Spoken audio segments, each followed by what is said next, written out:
माणदेशातील सांगली जिल्ह्यातील दुष्काळी आटपाडी तालुका या तालुक्यानं अनेक साहित्यिक विचारवंत आणि कलावंत निर्माण केले आहेत।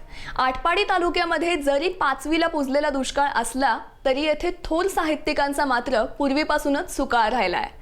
साहित्य सम्राट ग.दी. माडगुळकर, व्यंकटेश माडगुळकर, शंकरराव खरात, नास इनामदार, प्राध्यापक अरुण कांबळे, शांताबाई कांबळे, नानासाहेब झोडगे ही साहित्य परंपरा खूप मोठी आहे। ग.दी. माडगुळकर, व्यंकटेश तात्या माडगुळकर आणि म.गो. पाठक यांच्यामुळे मादेशातील कलावंताचं नाव चित्रपट दुनियेमध्ये आदरानं घेण्यात येऊ लागलं।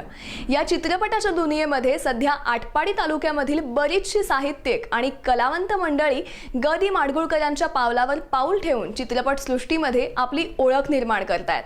त्यातीलच एक नाव लखू उर्फ लखन यमगर, गाव आटपाडी तालुक्यातील बनपुरी।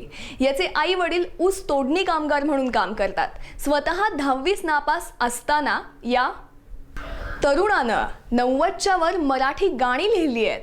त्यापैकी 9-10 गाण्यांचं रेकॉर्डिंगही केलंय।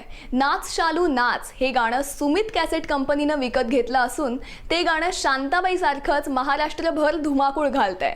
मामाची पोरगी लाईन मारायला लागली हे गाणं ग्रामीण भागातील तरुणांच्या तोंडावर रेंगाळत आहे।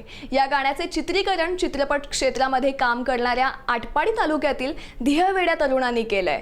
नृत्य दिग्दर्शन आणि नायक म्हणून शेटफळे येथील समाधान कांबळे यांनी काम केलं असून दिग्दर्शन प्राध्यापक बालाजी वाघमोडे यांनी केलंय। विजय देवकर, महावीर कासार, कुमारी मयुरी वडेकर, सोमनाथ औंधकर, शिवप्रसाद या तरुणांनी या गाण्यामध्ये काम केलंय। या गाण्याचे चित्रीकरण लोटेवाडी आणि आटपाडीतील dynamic English medium school Atpadi येथे झालंय। सदर गाण्याच्या चित्रीकरणाचा प्रारंभ जिल्हा परिषदेचे माजी अध्यक्ष माननीय अमरसिंह देशमुख यांच्या हस्ते करण्यात आला। कॅमेरामन म्हणून निलेश याने काम पाहिलंय तर गाण्यांचं पार्श्वगायन पुण्यातील विशाल चव्हाण यानं केलंय।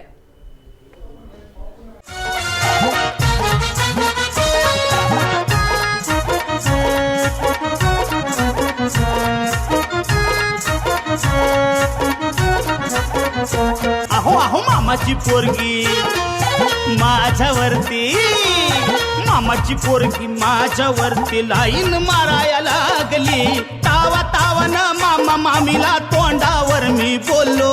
अहो तावा तावन मामा मामीला तोंडावर मी बोललो।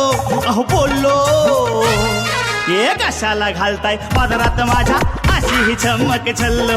हे कशाला घालताय पदरात माझ्या अशी ही चमक छल्लो। अहो कशाला घालताय पदरात माझ्या अशी ही चमक छल्लो।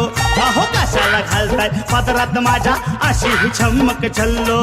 हे कशाला घालताय पदरात माझ्या अशी ही चमक छल्लो।